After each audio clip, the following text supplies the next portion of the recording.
don't gas me up. 27? Really? I am 36 years old. But that's still young to have grandchildren. But I do have 2 grandbabies because I started young. I had my first daughter at 14. I had another child at 17. And as much as I try to teach my children not to have children young, my daughter still went on to have a child at 17 and had another one at 19, making me a 36-year-old grandmother who apparently looks 27. Team, I am back with another video for you. Hey, check it out. One thing I'll tell you is at least she was honest, right?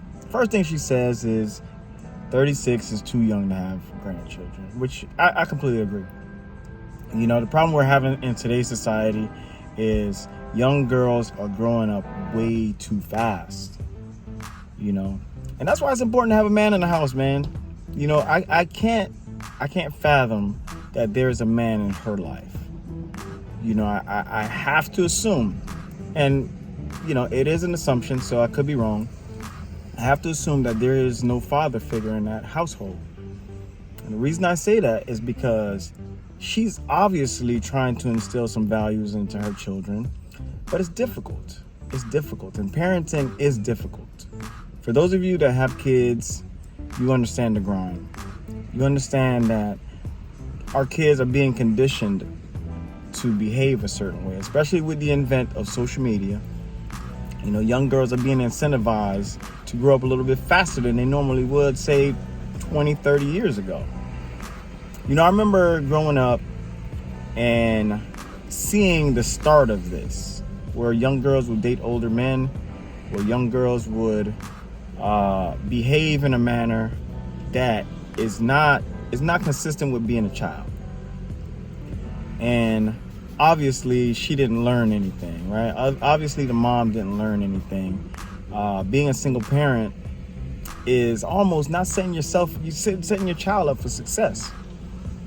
You know, one of the things that is prevalent these days is the growth of single parents.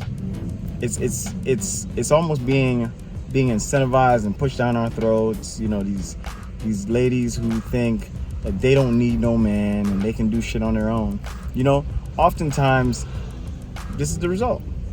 You know, your child, your 17-year-old, is having her baby at 17, and then she having her second child at 19. You know, that doesn't give your child the best chance of success. You know, and that's why I always say this, man. You know, if these girls, when they're young, are taught how important, how vital it is to have a father figure, to have a man in the house, you know, a man would be able to provide a little bit more leadership. You know, we gotta get to the point where we're understanding the value of having that strong masculine male figure in the house. And you know, if you don't, this will consistently be the outcome. This will be the outcome. You'll see this for years and years to come, where the cycle of young girls having kids at a young age who then continue to have grandbabies at a young age. Well, let me know your thoughts, guys. You know, it's good to be back. I know I've been gone for a couple of days, but got more content coming your way. Peace.